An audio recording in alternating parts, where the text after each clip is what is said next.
I never figured out where the romantic reputation of writing came from. It's a job. You sit for hours alone in a room with people who never existed, and I write every day, and some days you think you write and you like what you wrote, and you read it the next day, and it sucks, and you never know where you are. It's a very strange way to make a living.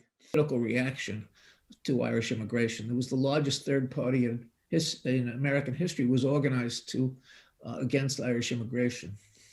Wow. It's kind of a repetition of the story in New York constantly of immigrants coming in, being resented, staying at the bottom, and then making their way. It's usually about America's and really hates immigrants usually for the first two generations. Very good. Peter, thanks very much for joining me. Can you do me a favor, just for anyone who doesn't know, can you give us a bit of an idea of what you did for most of your working life? I'm from the Bronx originally. I went to Manhattan College and then Fordham for a master's degree, and then I did numerous jobs: court officer, messenger, office at the Panel Garden, and then I was in graduate school. Was writing articles, and somebody gave one to Hugh Carey, who was the governor of New York at that time, and he liked the article a lot. And they asked me, out of the blue, if I wanted to write the Fordham Law School commencement speech, which I did, and they liked that. Then I wrote the John Jay speech, and they offered me a job. And I was in the last stages of the PhD. I was just starting my thesis, and I said, I'll do this for a year and I'll go back. So I worked for Carey, and then I worked for Cuomo when Cuomo was Carey's lieutenant governor. We became friends, and then Cuomo asked me to stay with him. So I stayed with him, and then in 1985, I went to Time Inc., which became Time Warner, which became AOL Time Warner, and then devolved again into Time Warner. So I was there 22 years. So for 30 years, I was a speechwriter in politics and corporate in New York. Interesting, very interesting. What were your what were those college degrees in? What did you study I'm there? at college. I had a BA in history, and then I got an MA in Fordham in history, and then I was studying under Morris O'Connell for my PhD. Morris was the great grandson of Daniel O'Connell, and I worked on the O'Connell papers with him. And I was at the last stages of the PhD when I started speech writing. He was I very see. by Morris O'Connell. Interesting, interesting. Was there a particular area of history that you were interested when you were studying, or Was it was was it it kind of more Irish broad? was my main interest. I wrote I wrote two articles that were published, scholarly articles. And then I was doing my thesis on a Fenian, John Devoy, who was one of the he had been in prison in 1870 and exiled, and he came to New York, and he was one of the leaders of the 1916 revolt. It was really, a lot of it was planned in New York by Devoy. really, really? I hadn't heard that before. And Gail, he talked, every leader of the IRB came to New York to talk to him, and he arranged the guns to get there. And he was, he was around forever. He was a Fenian in 1870, and then he was an architect of 1916. Hmm. If you go Wow. on YouTube, you look at his funeral, John Devoy. It was immense in Dublin. He doesn't have the reputation that he deserves. Yeah, interesting. That yeah, there's I have to say history is full of men who played a very instrumental role, but didn't quite get the The He had a recognition. tremendous funeral in Dublin. He was really yeah. recognized. He had a break with Dave Valera. They hated each other, and he became pro-treaty. Oh, interesting. Funny. A man who was born in Brooklyn actually. Yeah, Valera, Valera as you is right. said. Devoy negotiated the new departure with Parnell in 1880, where the Fenians put their support behind the Home Rule Party. So he wasn't, he was moderate he was like, let's take what we can get, and then we'll work from that. So it was Interesting. an interesting guy. I never went back to write that. Then I was speech writing, and I began to get up early in the morning. I wanted to write something of my own because I was writing speeches and other people got the credit. And I had an idea for a novel. about the Draft Riots in New York, which were the worst urban disturbance in American history. They took place during the Civil War, New York, and I got up early. I started get up early before my day job at 5:30 and work researching and writing. And the first novel took me 10 years, Banished Children of Eve. It's still in print after 28 years. If anybody wants to get a copy. Yeah, I'll put I'll put a link to all your books in the description, yeah, for anyone who wants them. And then I wrote a trilogy of detective novels about a New York City detective around the Second World War, done. And I wrote a book of essays looking for Jimmy in Search of Irish America. And then I was working on another novel, but I'm retired now, so I can work whenever I want. And I got sick at the beginning of the pandemic, but not from COVID. They never figured out what it was. And it badly affected my ability to walk. So I was kind of disabled at home, and I started to write down the little vignettes from my past, and it turned into a memoir, full-blown memoir, which just came out. Across Bronx, it's called, A Writing Life. Very good. I'll ask you more about your books in a little bit, but I wanted to go I wanted to go back to the beginning with you. You grew up in the Bronx. You were born when mid 50s, early 50s. Thank you. 1947. Oh, excuse me. Fair enough. I was going to ask what.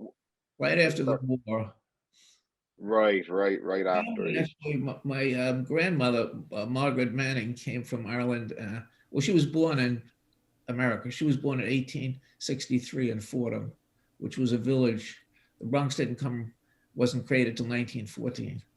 So, my roots in the Bronx went way back. My mother was born in the Bronx. My wife born in the Bronx. I was raised in the Bronx. I went from grammar school to high school to college to graduate school in Bronx Catholic institutions. I was never in any other classroom. So I was never in a classroom outside the Bronx. Interesting. How much do you know about your Irish lineage and when they came to America and where from? Well, I knew almost nothing because I was like third generation and they weren't really interested. We knew we were Irish, went to Catholic schools, but really didn't know anything about it. And the older I got, the more interested I became in it. I wrote this book looking for Jim. I didn't know a lot about who got here when, and it turned out that I had a cousin I didn't know I had. She lived in Virginia and she read the book. This was like the diaspora after the famine. People really spread out. They kept very few memories. I knew where they were from vaguely, but there was no heirlooms, no books, no brooches or rosaries, nothing. So she was a genealogist, and she gave me the facts that I never knew. I was told my great-grandmother had 5 children. She had 10. 5 died. 10. Wow. 2 are buried in Calvary Cemetery without headstones. And they were down on the Lower East Side for about 50, 60 years in St. Bridget's Parish. My father's father, Patrick Quinn, was from Tipperary, and he became president of the Central Federated Union in New York. He was a union man. And my mother's family was from Cork, from Blarney and Macroom. Oh, very good, very good. I have an uncle living in Blarney. I'm from Cork, and I've one of my best friends is from Macroom, actually. Yeah. The Gaeltacht area, I think, in the 19th century. Because my grandfather, my mother's father, was an Irish speaker. He never spoke it to his children, but he could. They found it amusing when he talked it, and he didn't really pass it on to them. But I always think, in one generation, I moved from Irish speakers, and I don't have a word of it. Yeah, to be fair, I think most Irish people who like grow up in Ireland go through a school system when they're when they're like kind of 15 to 18, you'd say they're maybe kind of 70-80% fluent. And then when you don't have to do it anymore in school, it kind of fades away, like myself, Yeah, but it's reviving, isn't it? Enjoying a bit of a revival. I don't know. I mean, it's always been in the schools and so on. I mean, I think If you mean like kind of casual use, like people taking lessons maybe in their adulthood, I'm not sure, but it'd be nice if that was true anyway. Do you speak any? Yeah, I'd say like if you gave me like a couple of weeks, I would be back to 80-90% fluent. But at the moment now, kind of lacking. I've been. Yeah, they don't speak in Astoria, right? I haven't heard a word of it yet in the story anyway. That's funny. Yeah, I mean I guess I've been out of school. I've been out of school about I 10 lost years. your sound. Oh, sorry. I've been out of school about 10 years. So yeah, I haven't like really spoken it then. I wanted to ask you what was the Bronx like at the time of growing? No, it's a big borough. It's over 1 million people. It's fun. It's kind of funny because it was like synonymous with boring when I was growing up. Very middle class, lower middle class, Irish, Jewish, Italian were the three main groups. We went to school with Italians. We lived with Jews. And then we were very distinct. You didn't date Jews. They didn't date us. We began to date Italians. That was kind of intermarriage when I was growing up. And then beginning in the late 40s, early 50s, there was a big influx of Puerto Ricans into New York. And the South Bronx, which was Jewish and Irish, they kind of left. They moved out. And then the South Bronx kind of kept moving north. And it was, poor rural people were coming to housing that was being declined. And it gradually turned into, urban disaster of kind. I was a court officer for 3 years in Bronx, landlord and tenant from 72 to 75. So I was, it was right in my face watching that happen. The famous Howard Cosell, The Bronx is Burning. Right. But, the Bronx, there are a lot of good neighborhoods. It's kind of perceived outside as this big disaster, but there are a lot of ambitious minorities going to school and college, and it's a place where people are still struggling. It's the only borough on the mainland of the United States. Queens, Staten Island, Manhattan, and Brooklyn are all on islands. So it's it's interesting place. It's got a beautiful botanical gardens and the zoo. It's just got this image now of the same thing. The Bronx is burning. It's all criminals. Fordham University is a beautiful school. That's in the Bronx. Manhattan College is, it's got 3 Catholic colleges. It's got Hunter, Lehman College. There are a lot of ambitious minorities in the Bronx. I think in some ways it's the most dynamic borough because Brooklyn is all yuppies and Astoria is right behind it. Oh, thanks. Bronx is more raw, RAW. Yeah, I certainly agree with that part. Okay. Growing up there at the time, what would you say life was like for the average the average kid growing up? I live in a middle class neighborhood, so we were. I went to parochial school. The ambition was really to get a civil service job. We didn't know any writers. It wasn't much to do with the arts. But the gold standard was a civil service job: cop, fireman, court officer. And it was, people got those jobs and they stayed in their neighborhoods and lived kind of middle class life. It was a quiet borough, a lot of people, and it also had a lot of energy because I grew up among Italians and Jews, and Jewish culture is so interesting. They kind of took over the sense of humor. You couldn't live in the Bronx. Anybody who grew up in the Bronx, I feel, is part Jewish. They were the dominant group. In terms of sheer numbers, they were like twice the size of the Irish. Really? And Italians were a step behind because they had just come over a generation kind of after the Irish, and they had their own language, Italian. And we had what they called in the Bronx national parishes. Instead of being organized on territorial lines, which Catholic parishes are, they were organized on language. So they would have in general, the Irish clergy was horrible to Italians. Oh, really? So they had their own, they had their own thing. We had our own thing. Jews had their own thing. And that's kind of gone now. Everybody, I have kids, we've grown up in the suburbs. Those lines are gone. There's no more, they have as many Jewish friends as Protestant friends. I said to my wife, we're the first Americans. She's from the Bronx too, where if you ask somebody in the Bronx in the 50s, what were they? Nobody would say an American. I mean, you kind of presume you were Italian, Irish, or Jewish. And sometimes you tried to figure out somebody was. It could be confusing. I have two friends who were Irish Jewish. They had Jewish grandfathers. So there was, it was intermingling. And there was also racial competition between Italians and Irish. I wouldn't say racial, ethnic competition. And sometimes fighting. At St. Raymond's schoolyard, there a lot of Irish-Italian fights. And then sometime in the 60s, there was this tremendous wave of Irish-Italian intermarriage. That's what we thought intermarriage was. That's funny. Today it would just be considered two white people, yeah. They had, interestingly enough, they had the most beautiful children, the Irish-Italian children, and the Irish-Italian girls were really something else.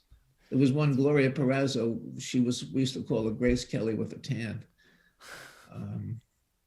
So, I mean, the Bronx was a very interesting place. It wasn't until I was a Vista volunteer, which was a government program for teaching. I went out in Kansas City in 1970, and it was the first time I'd been west of Pennsylvania. And it was the first time I met people. I had a roommate, and I said, where are your grandparents from? And he said, Arkansas. I'd never heard that before. If you ask somebody in the Bronx, it was like, Poland, Ireland, Cork. You could get more specific with Irish people. As well as in the Bronx, we didn't identify by neighborhoods. We identified by parish. If you ask somebody where they're from, they say St. Raymond's or St. Helena's or Tallentine or Sacred Heart. So, that was the basic identification. I see. It's funny you mentioned earlier about the public service jobs, because among Irish immigrants, like especially the famine ones, a lot of them went into like municipal city jobs. I think by 1900, I think 60% of the NYPD were Irish and 75% for the fire department. So yeah, going into government jobs was like a definite path for a lot of the Irish that came over. Those jobs offered security, and the famine immigrants, there was no structure that they came to. The only structure was the Catholic Church. They didn't have political, so it was like kind of Tammany Hall became the Irish political arm, and then they went into these civil service jobs. Well, it wasn't civil service until 1880s. They were just government jobs, and you had a pension and you had job security. And for people who had come out of the famine, where their lives were so insecure, it was a great boon. And I mean, my family too was. I was a civil servant. I took the court officer's test. I was a court officer for 3 years, and my parents were very happy. You never had a civil service job. That's what my father said. I said I wanted to quit and go back to graduate school. He said, I forbid it. You can't leave a civil service job. So I waited till he died so I quit. What was I going to say? Oh yeah, another thing about the Irish coming over. They weren't coming from a country where entrepreneurism, right. Where there was a culture of it. I mean, you just rented the land, and from someone else, you're never going to own it. So there's no point. There's no point really improving it a lot. Interesting. All my ancestors were Irish peasants, farmers. Nobody ever wanted to go near the land again. They were very happy here. They got nervous if we went to the country. They didn't ever want to do that again. And they loved the city. They loved New York, and they loved the theater, and just the cosmopolitan nature of it was so different from where they came from. There was a 3-mile rule at one point in Ireland. Generally, you married somebody within 3 miles. Oh, really?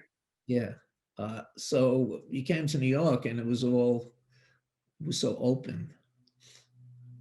Yeah, no, I can only imagine what it was like coming from Ireland to America, especially considering, like, if you come from Ireland to America now, you've seen photographs, you've seen pieces of film and so on. Right. Back then you were You were just going to another planet. Like, weeks across the Atlantic, the famine immigrants. And most of them had never been very far from their homes. There's a very good book, The End of Hidden Ireland, about the famine. And Bob Skelly taught it at NYU. He wrote, he said, you know, the first time many people realized what they saw Ireland was on the boat when they looked back. And so that was, they never thought of themselves as anything but that. And then they were unprepared. A lot of them weren't educated. They weren't even farmers, a lot of them. They potato agriculture. And they came to the cities, and, you know, large numbers of them, as opposed to other immigrants, Germans, went to the land. They stayed in the cities, and they became, in New York, they were a big part of the population. Chicago, Baltimore, Boston. They filled all the cities on the East Coast. A rural people, unprepared they were going from the most rural society in Western Europe to the fastest industrializing society in the world. So talk about future shock. Wow. Yeah. You would have no idea at the time what kind of pivotal time you were going into, but it was very pivotal. They wrote very little. There's not a lot of firsthand records from famine immigrants. I mean, my family, we had nothing, which is one of the reasons why I wrote this novel about the draft riots, because it's about the famine immigrants in a lot of ways. But the only way to reach them was through fiction. I had ancestors in New York in the Civil War, but I have no letters. I had no way to reach their voices other than to use my imagination, to read everything I could historically, but they weren't on the record. They were lines and censuses and baptismal registries, but otherwise. And that's very true about Irish families that came in the famine. They have very little record or memory of what happened. In later generations, people know, oh, they came from here and there. The famine was the Irish society essentially fell apart. Rural society in Ireland, you know, fell apart. 1 million died, 2 million left. And they weren't writing down, a lot of them couldn't write, and they were not interested in recording their experiences. They were interested in getting on. Yeah, even the concept of like leaving documentation to later generations, I'm sure it just wouldn't have entered their mind. It's just not something you would think of at all. Yeah. I mean, there are letters, but not great numbers of them. And there's no novels from that time written by Irish people. There's no history at that point written by them. They were in the business of survival, of getting on, of dealing with the shock of coming to America, where there was a large reaction against them. Say the last part again. There was a political reaction to Irish immigration. There was the largest third party in American history was organized against Irish immigration. Wow. Okay. Yeah. I mean, I have seen Gangs in New York and read a bit about the time, and yeah, there was a very active like nativist kind of swell against the Irish in particular. Yeah, there was William Poole, Bill the Butcher, in Gangs New York. Yeah. There were no immigration laws, so they just came in, they flooded in, and you know, they flooded the old sections of the cities, and they became slums. It's kind of a repetition of the story of New York constantly, of immigrants coming in, being resented, staying at the bottom, and then making their way. It's usually about America's and really hates immigrants usually for the first 2 generations. And then by the third, they're accepted, and then they can hate the new immigrants.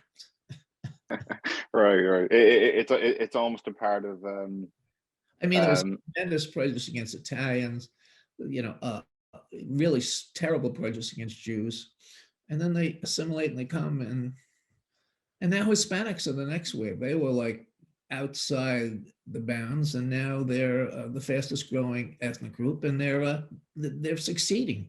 They're coming up the ladder. They're becoming judges, lawyers, business people. So, you know, so far it's happened with every group. The one group that's, well, they're not immigrants, African Americans, who the prejudice was so strong, it's still there. It's like woven into American society.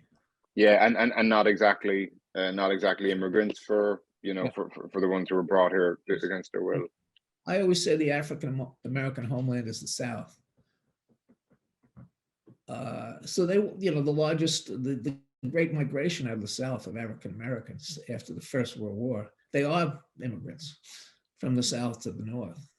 Interesting. Then, I read a bit about that time. I didn't know about this big 6 million people. It's the largest immigration in American history. It came out of the South between from African Americans from, they were in from rural areas of the South to like the big cities. Chicago, New York, Newark, every major city on the East Coast had large Black populations that really arrived at the beginning of the 20th century. There were, African American communities in those cities, but nothing like what came about.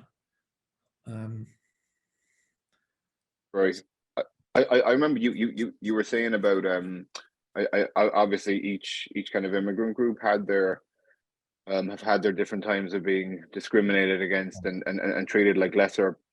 I remember reading that back in the day when the scientists would say that Black people were actually like subhuman. They were some would say were like a type of ape and not quite human. I remember for a time it was actually taught in like the highest scientific the levels that Irish people were also Black. They were just kind of white on the outside, and then that changed to being Irish people were actually the missing link between Black people and human. I remember it blew my mind when I read it. It's funny you say that, because there's Charles Loring Brace was the founder of the Children's Aid Society in New York. He was a famous philanthropist. He was correspondent with Darwin, and he wrote a book in 1863 called Races of the Old World. And at that time, they were into skull measuring. They thought brain size, And he, in his book, Races of the Old World, it's in the public library, he said the Irish brain size is between that of an Englishman and an Ethiopian. So they were halfway up on the scale. They were, as you said, the missing link, that they were not. And, he was trying to be kind. He said, they can only reach a certain level. Don't expect them to go beyond, but this is their intelligence level. This is what they'll reach. And there's a very checkered history with intelligence tests. They somehow always prove the poor are stupider than the rich. Absolutely, yeah. A lot of it kind of comes down to taking the test, and if you're used to taking tests and so on, yeah. Right. And do me a favor, can you tell us a bit?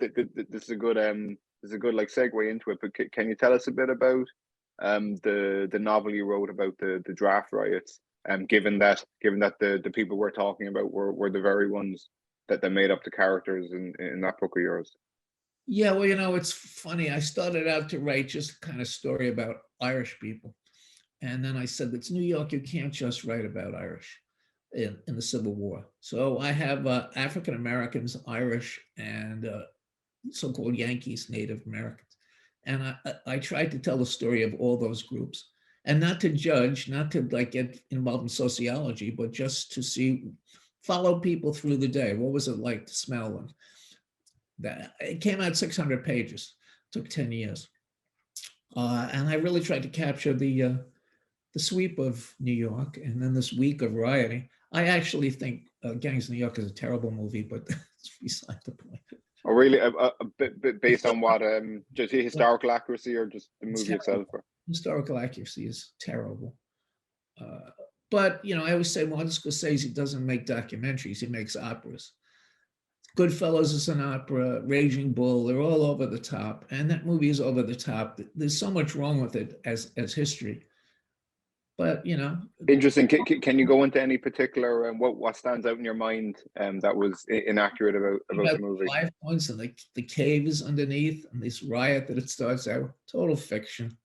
That people are getting off the boat and they're being signed up for the army. That's an old myth. That didn't happen. In the riot, Barnum's museum burns down. I mean, it's just fact after fact. Because I spent a decade looking into the draft riots and what they were. I mean, I wish Scorsese had made my book into a movie, but he missed the chance. And there was interest in making Banished Children into a movie until Gangs of New York came out. And it didn't do well, the movie, so it kind of killed once a movie doesn't do Interesting. if it was a big success, there would have been 5 movies about the draft riots, but there wasn't. So that's the nation of Hollywood. And It's a shame. It's a shame because very interesting time, very interesting incidents. To not make any more just because one of them didn't do so well. You can't understand the draft riots apart from the famine. All those people, those immigrants, 1863 had arrived between 1845, 1855. There was a large Irish-speaking population. And one of the really interesting things about the draft riots is when they start.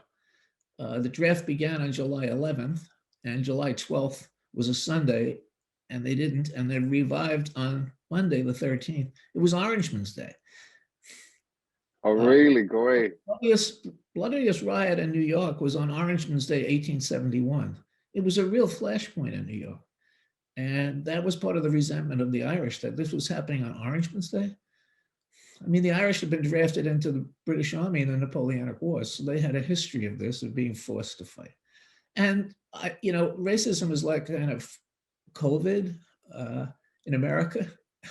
Anybody who comes here gets infected with it. And it's amazing, in the 10 years the Irish are in New York, the bitterness towards blacks is just astounding. Really, I read about that time, we'll say kind of draft riots, gangs in New York kind of type time.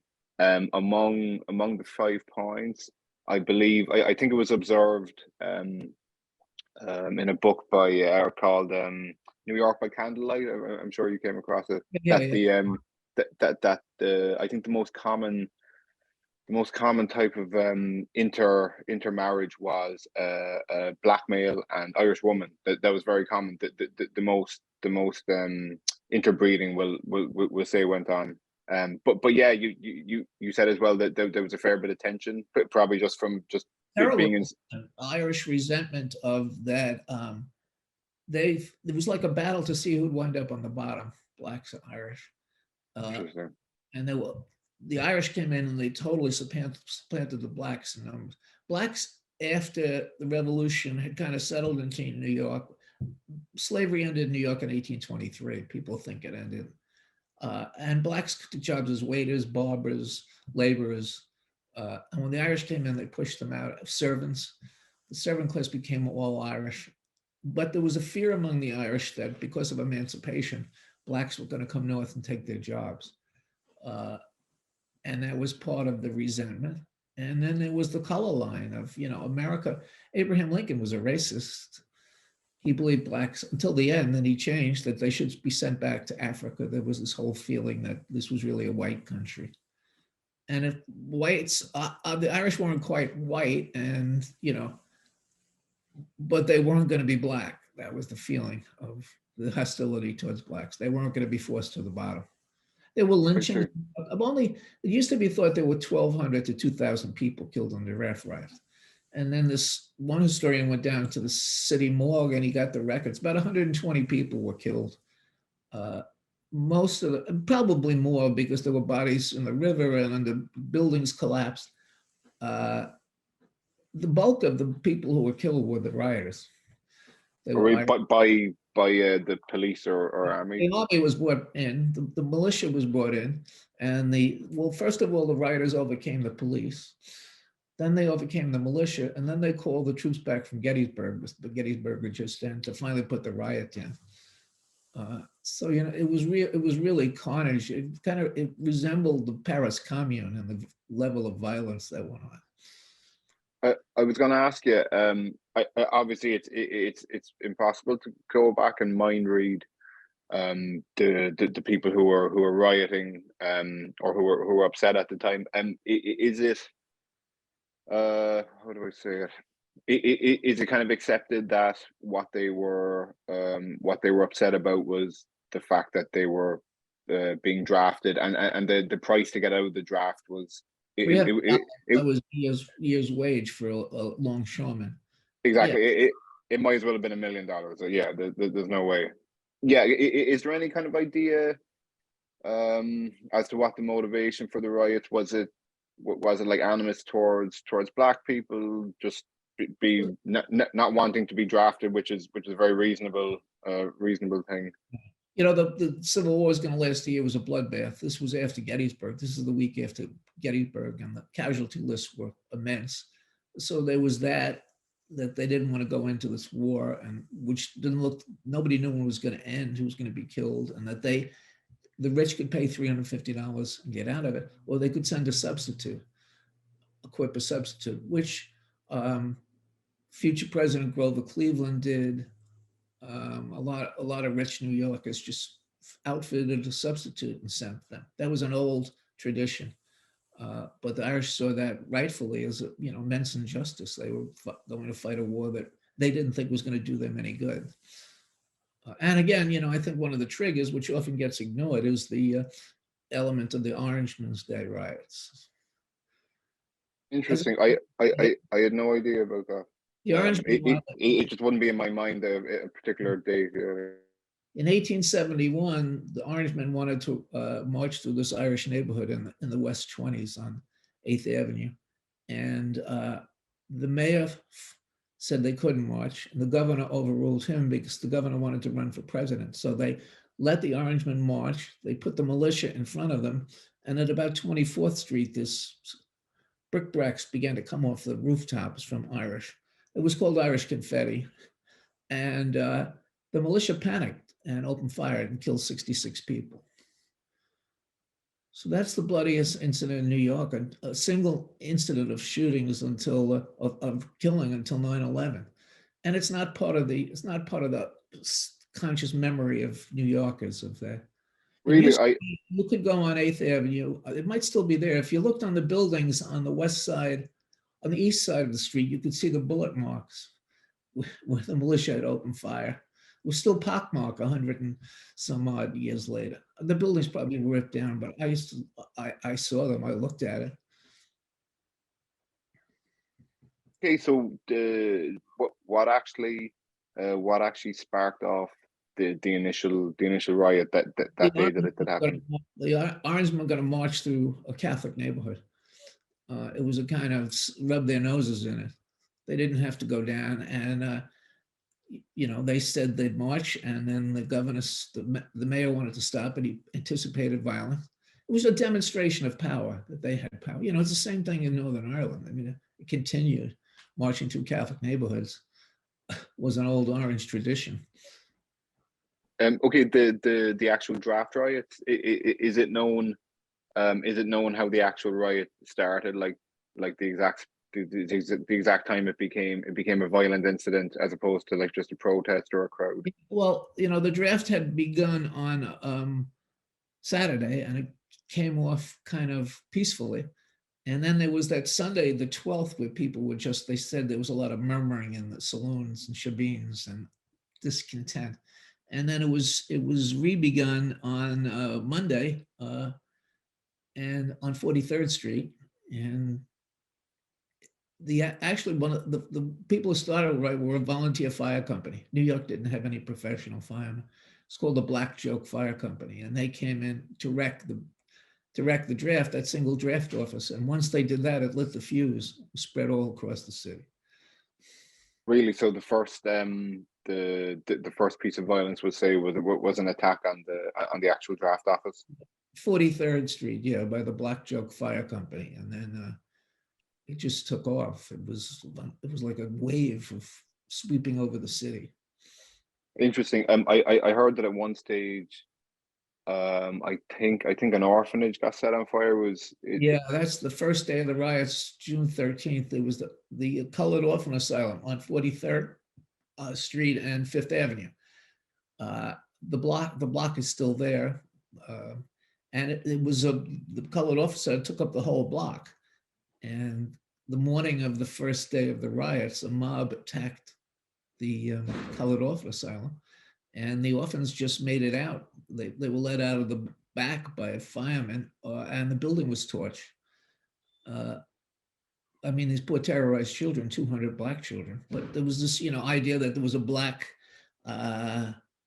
institution on Fifth Avenue. It was a class resentment as well as a racial resentment. It probably would have, God knows what would have happened if they got their hands on those children. It would have been incredible. There was one person killed They pushed a piano at the window and killed a little Irish girl called Jane Barry. She was the one casualty, ironically. That was the kind of awful nature of the draft riots, this attack on innocent children. Blacks were lynched, chased through the streets. Probably 10 to 12 blacks were lynched, African Americans, which is, you always think of it as a Southern thing, lynching. But by the Klan or something. Yeah. And, you say these people, most of them had never seen a black person. The first black person they ever saw was sometime in the past 15 years before that. And then where does this kind of visceral hatred come from? Yeah, I know what you mean about like two groups being on the bottom rung of society and not wanting to be the one on the bottom rung. Being second last is a lot better than being last, Sorry. I was going to ask what actually brought the riots to a close. How did it fizzle out? Well, it's been going on for a week. It started on Monday, and but by Friday, the federal regiments came back from Gettysburg. They ferried across from Jersey City, and they came in. You can look at lithographs. I mean, it was cannon fire. They went in and they didn't take any prisoners or guff. They just went in and put it down. They had the numbers to do it, and they fired volleys, laid down volleys in the street. And the rioters knew it was over, I guess, that this was, because at one point they'd seized an armory on 2nd Avenue to get guns. Wow. The armory on fire. So, the rioters controlled the city for a couple of days. And it was, rich people kind of hid, African Americans hid, and there were these pitched battles between the police, many of whom were Irish, and the immigrants, and the army, and the militia had come in, and they were not successful in putting the riot down. And, growing up in New York, I had kind of vaguely heard of the draft riots, but we had kind of lost any sense of their significance. 100 years later, I didn't really know anything about the draft riots. Most New Yorkers didn't. I think now it's reemerged in the imagination, national imagination, especially with the racial reckoning that's gone on. Right. What became did that have an effect on like the amount of military conscription that went on in New York? Did less people sign up, or did less people get drafted as a result of those riots? Was the city passed a bond issue to pay the $300 for people who couldn't pay it. And the fear had been with the draft. There were 2-year enlistments when the war began. They were all expiring in 1863. And one of the reasons for the draft war, they were afraid nobody would re-enlist. And as it turned out, massive numbers did re-enlist. And the draft wasn't really necessary to the degree they thought it would be. So there weren't mass conscriptions of the nature that they thought and feared. So the issue kind of went away. And then, this is June 1863. The war is over in April 1865. So it's the last. The first part of the war looked like the Confederates could win. The second part, it was the Union pummeling the South. It's amazing because it's a chapter in Irish history. I always say it's a chapter in post-famine Irish history that was never perceived that way. You're dealing with famine immigrants, and there was no revolt in Ireland. There was this explosion in New York, and Right. million Irish flooded through New York between 1845 and 1855. A city of about 600,000 people. They overwhelmed everything. And changed the nature of the city. And to many New Yorkers, they were very threatening. They were rural, uneducated, laborers, and substance abuse was alcohol. There was a large amount of drinking. During the riots, there was a large amount of drunkenness.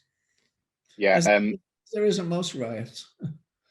Even among what one of the things that the famine did, because there was immigration to America before, nowhere near the same scale. But the people who used to immigrate before, they were people who maybe not quite middle class, but they were able to afford like a ticket. But then when the famine came, people got a lot more desperate. They started going in like shipping, Right. like shipping goods ships, coffin ships they were called, because so many would die. So yeah, you got, because of the famine, New York got like a lot more wild Right. of a population, yeah, from Ireland for sure. Right. Can you tell me a bit about it's funny you mentioned Gangs New York, and I believe you were a consultant. Yeah, I was asked to, at one point they wanted me to be the historical advisor, but I had 2 children and a full-time job, and they were filming it in Italy in Cinema Civita outside They Rome. filmed it in Italy, really? Yeah, they rebuilt, all those sets, so much cheaper to build in Italy than New York. So I didn't get that job, and then when it was over, Martin Scorsese invited me to come and see the film, and they were advertising it as the true story of the Draft Riots. I sent him a 2-page memo about why everything is wrong. It's not, but that's okay. I said, you're not a documentary filmmaker. Again, you're making this kind of broad, almost caricature of what went on. Bill Poole is like caricature, and then they get what's DiCaprio to play an Irish guy. It's like there are no Irish actors around. That's funny. Yeah, I know. He does like he does like And, DiCaprio a lot. It's good. I wrote a trio of detective novels after that about this Fitton Dunn, who's an Irish detective who's a descendant from FAMINE immigrants, and that almost got made into a television series. This Illumination Productions optioned it, but nothing ever happened, because the money for writers is really when they option your stuff for movies or television. That's where you make the money. My classmate at Manhattan College was James Patterson, the novelist. Oh, really? Yeah, he writes the kind of legal usually, or something, Yeah, a murder even. Books, these serial killer books. I said at an alumni meeting, Jim and I sold 300 million books between the two of us. Sold 299 million. And his books get made into movies. That's where you make, but very few writers get rich. It's kind of a myth. In fact, No, I don't very small percentage. Yeah, I never figured out where the romantic reputation of writing came from. It's a job. You sit for hours alone in a room with people who never existed, and I write every day, and some days you think you write and you like what you wrote, and you read it the next day and it sucks, and you never know where you are. It's a very strange way to make a living. I see. Yeah, I can imagine. It's funny you mentioned about DiCaprio. He was a book I read like about 3 or 4 books ago. He's very loosely based on a character called John Morrissey, who actually, yeah, he actually had like a bare knuckle fight with the real Bill the Butcher. He was a bare knuckle champion. He went out west and did like gold prospecting. He was born in Ireland, right? But grew up in upstate. They're not sure, but they think Tipperary. My father used to say we were related. To Johnny Morrissey. He was a state senator. He was a gangster. He was a boxer. He was a gambler. He's the one who made Saratoga into a gambling resort upstate. Oh, really? I didn't know about that part. It's funny. The gangster to politician was like a natural progression. Right. Yeah, he was quite a character. There are a lot of movies to be made about that period. Problem, costume dramas are expensive. A friend of mine was trying to sell, what's his name, Francis Ford Coppola, and making Banished Children into a movie. This was before, so this friend of mine, Danny Cassidy, was a really interesting guy. I said, I'll write something. He said, it has to be a single page. They're not going to read anything beyond a single page. So he said, sum this up. What's Banished Children? He said, it's Riverdance and Bring in the Funk.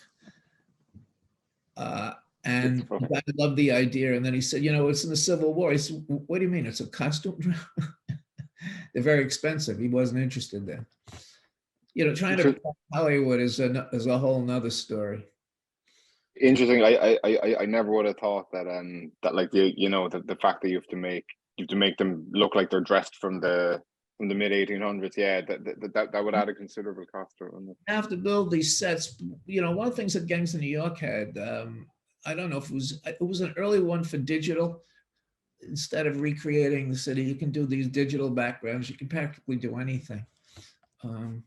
So I don't think it's as expensive it used to be to build these sets. But It's funny. I came across it was just an article, but I think Miramax is making or will make like a television series either from Gangs in New York or that period that time. So yeah, I guess we'll see one in action. I wanted to ask you thanks for thanks for telling us about the Draft Riot book. Can you tell us a bit about the memoir that you wrote but most recently? yeah, well, it's called A Writing Life Cross Bronx, and it's about my upbringing in the Bronx and then the kind of checkered career I had after graduate school. Again, I worked in an advertising agency. I was a Vista volunteer out in Kansas City as a government teacher. I was a court officer at Bronx Landlord and Tenant. I was the archivist at the Botanical Gardens. And then I stumbled into this job as a speechwriter for Hugh Carey and then Mario Cuomo, both very interesting men. I worked on Cuomo's speech on Notre Dame and the convention speech that made him famous. But it's political speech writing is really, really hard.